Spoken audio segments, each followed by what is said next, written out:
This is the America's Quarterly Podcast. I'm Brian Winter.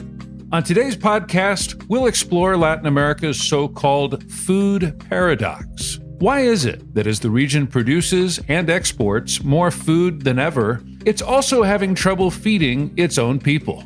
The private sector has a huge interest in getting this right. Food security is an economic issue as much as it is a basic human rights issue.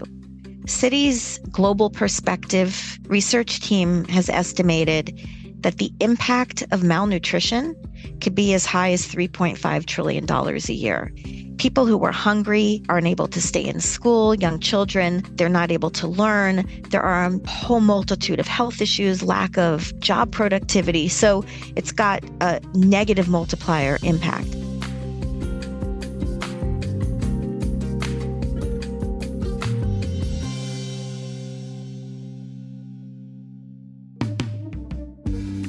Latin America has always been a big exporter of commodities. But if you look at what's happened in the agricultural sector in recent years, the numbers are amazing. The value of Latin America's agricultural exports has gone up 500% over the last 2 decades to more than $310 billion a year. No other region of the world has a larger farming surplus. Latin America is now the source of more than 60% of the world's soy, almost half its corn, and more than a quarter of its beef. At the same time, there's another story going on here. About 28% of people in Latin America and the Caribbean don't have enough food for themselves. That number is 6 percentage points higher than it was 10 years ago, according to the United Nations.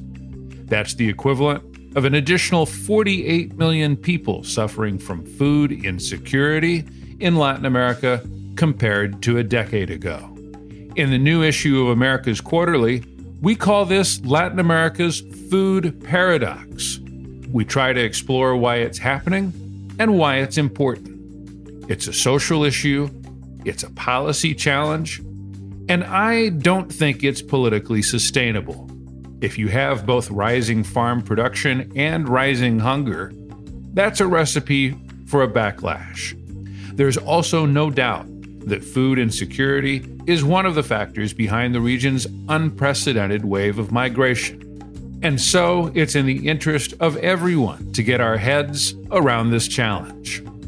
As we explain in the issue, there are multiple causes for the food paradox.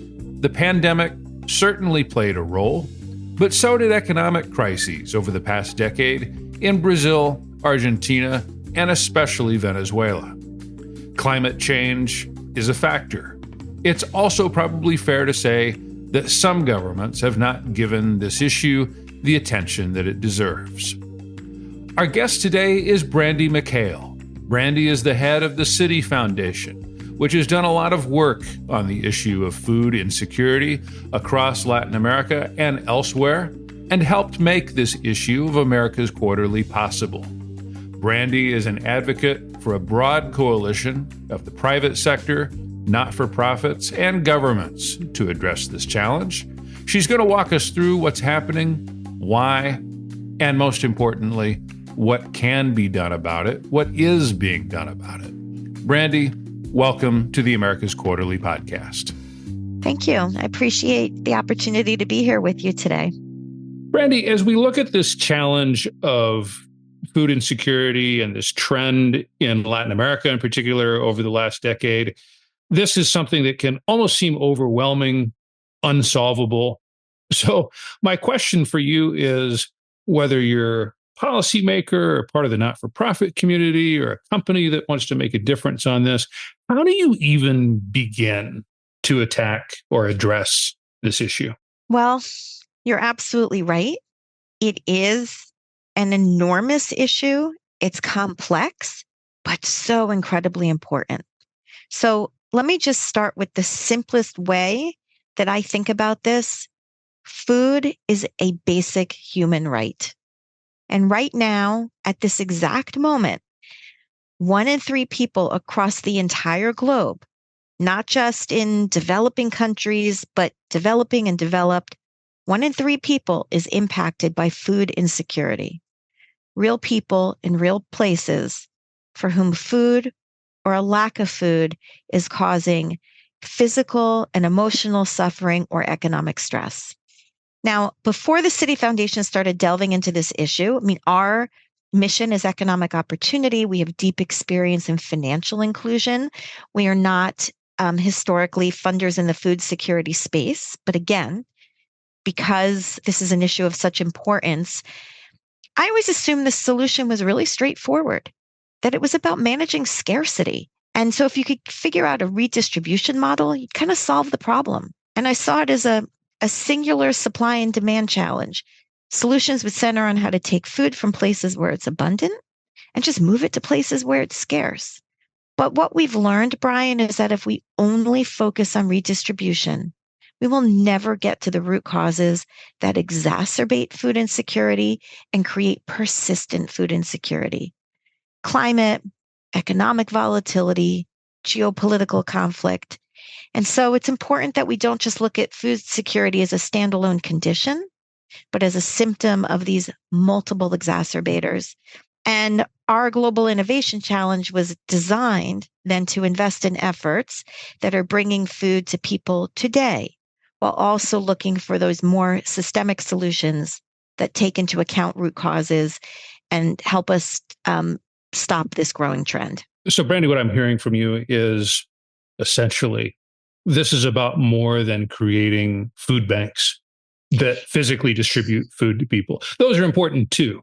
But if you're really going to address this challenge, that you have to go into these deeper issues. Looking at your work in Latin America in particular, what do you see as the most effective solutions? If it's not just about food banks, what else needs to be done on this issue? Well, let me give you my thoughts, though, just about food banks and my disclaimer.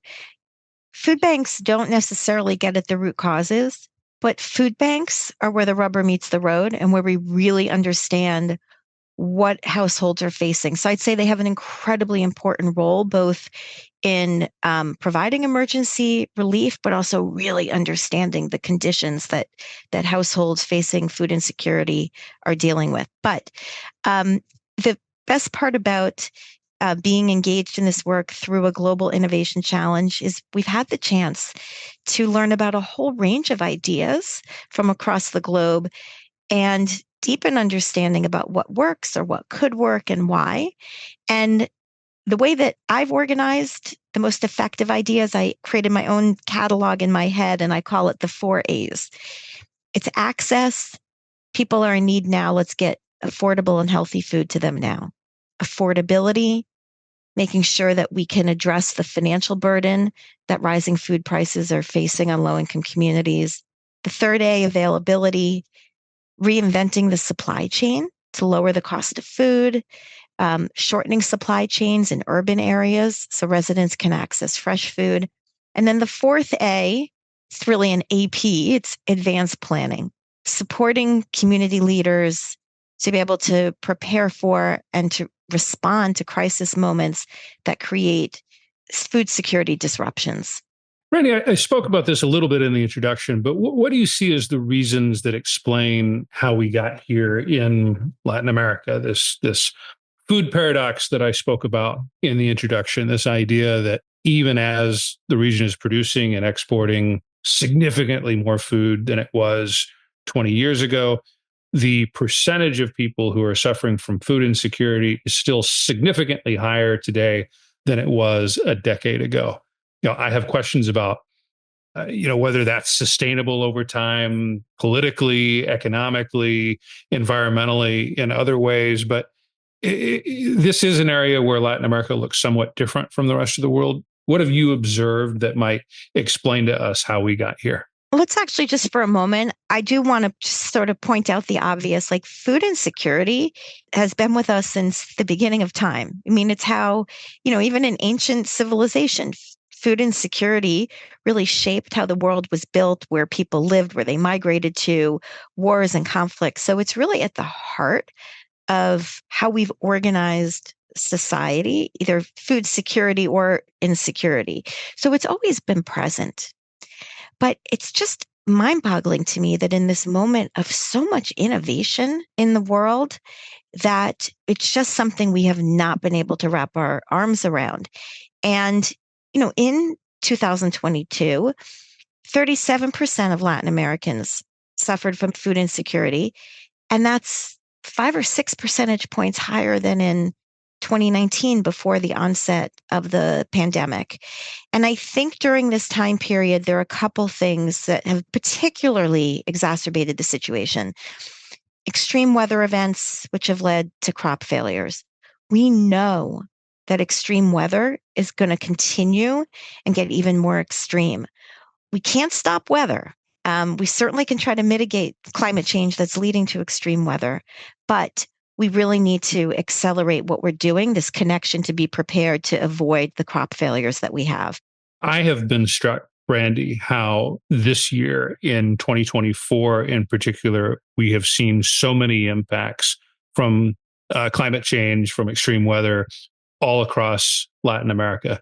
You look at the flood that we saw that crippled a major Brazilian city in Porto Alegre earlier this year, the fires in the Amazon, the drought in Ecuador that has led to electrical plant blackouts there, the drought in the Panama Canal that impeded shipping, water rationing in Colombia as well.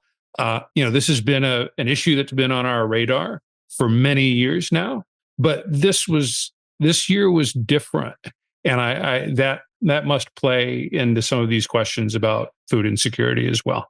Without a doubt, I think that the frequency of these extreme weather events and natural disasters has, again, just taken a challenging situation and made it even more challenging. And I think what's interesting is we don't always connect the dots. We think about an extreme weather event in the immediate aftermath. How do we try to return to normalcy? But there's a long tail on the impacts. And I think this is one of the things where we need to do a much better job of connecting the dots. These extreme weather events lead to crop failures. These crop failures have a long-term impact on food supply and food prices. I think the other thing that's happening is fertilizer prices have had a really detrimental impact on small farmers. While we think about large corporate enterprises, large corporate farming ventures, still most of the food in the world is produced by smallholder farmers. And I think rising fertilizer prices are really, really harming them. And then the cost of food imports has increased by more than 50% since the pandemic. And so even though Latin America is such a big exporter, it's still a very large importer of food as well. And just these prices, again, I think this is a trifecta of issues that are really making the situation even more stark than it's ever been. We'll be back after a short break. It is the event of the year in Miami for investors and business leaders who are interested in Latin America. The Council of the Americas Symposium and Bravo Business Awards will be held this year on October 30th. This year's honorees include Paula Santilli, the CEO of PepsiCo Latin America, Martin Migoya, the co-founder and CEO of Globant, who will receive an award on behalf of his company, and many more. For more information, have a look at the Council of the Americas website. That's as-coa.org.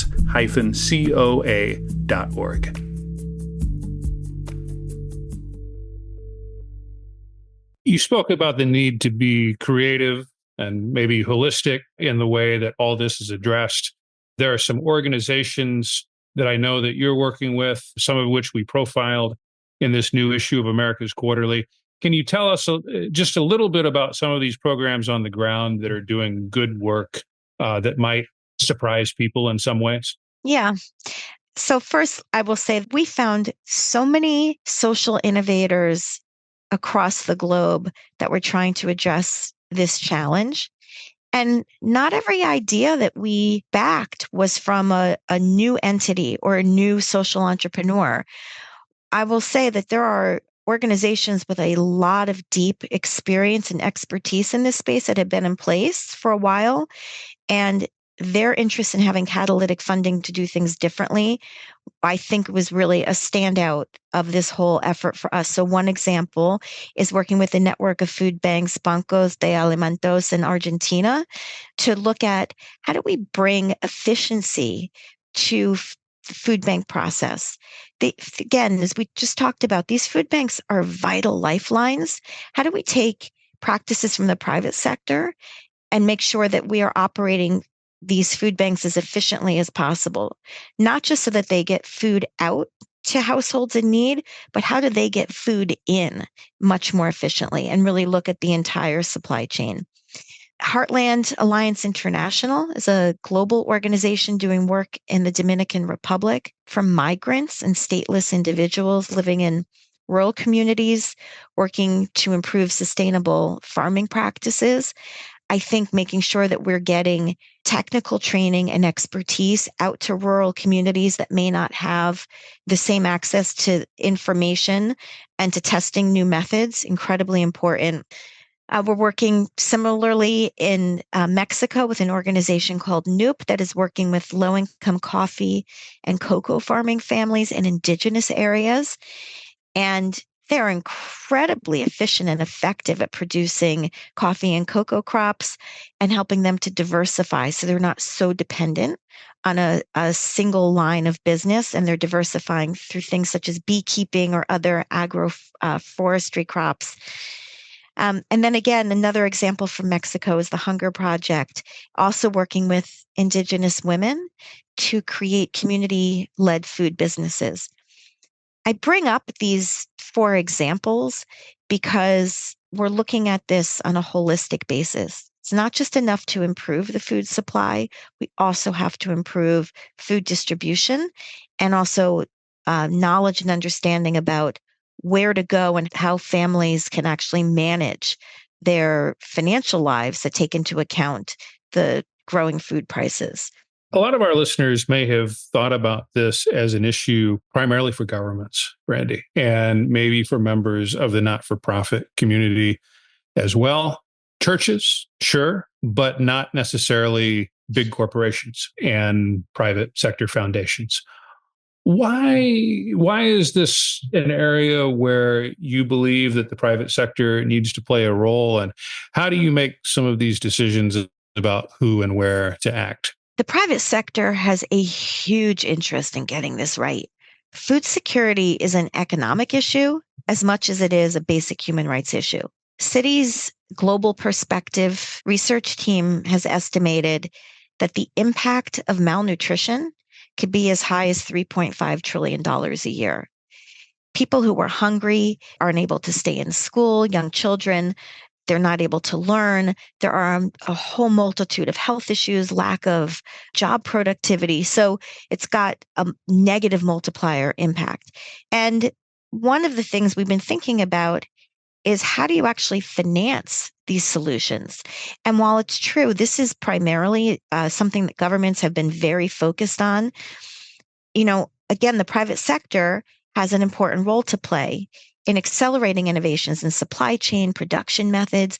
And I would be remiss as a corporate foundation sitting inside of a large global financial institution to not also mention financing these solutions.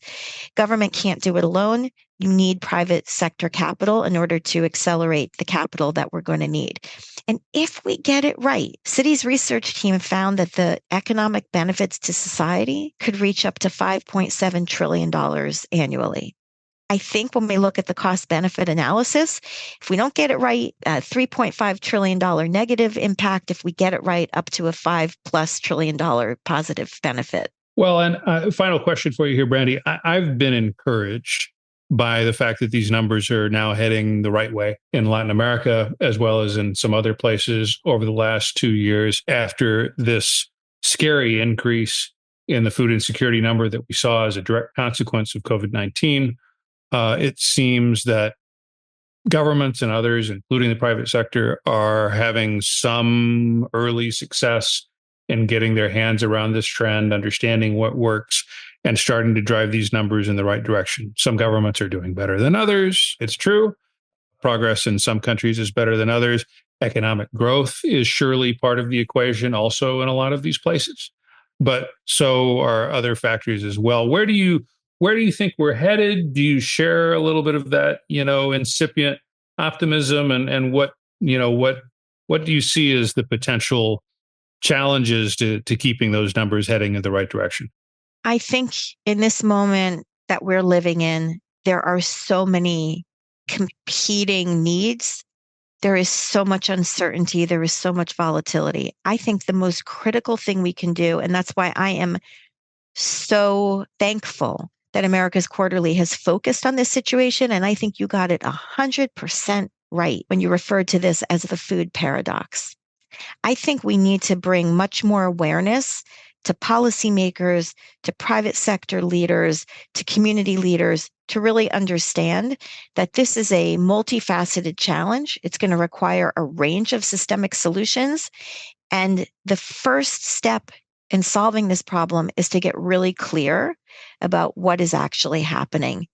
And, you can assume that a region like Latin America that is exporting so much food, a place that the world relies on for food, I don't think people really understand, doesn't necessarily have enough food to feed itself. And I think we really need to do more education and more dialogue, and then continuing, of course, to test new ideas and then scale what works.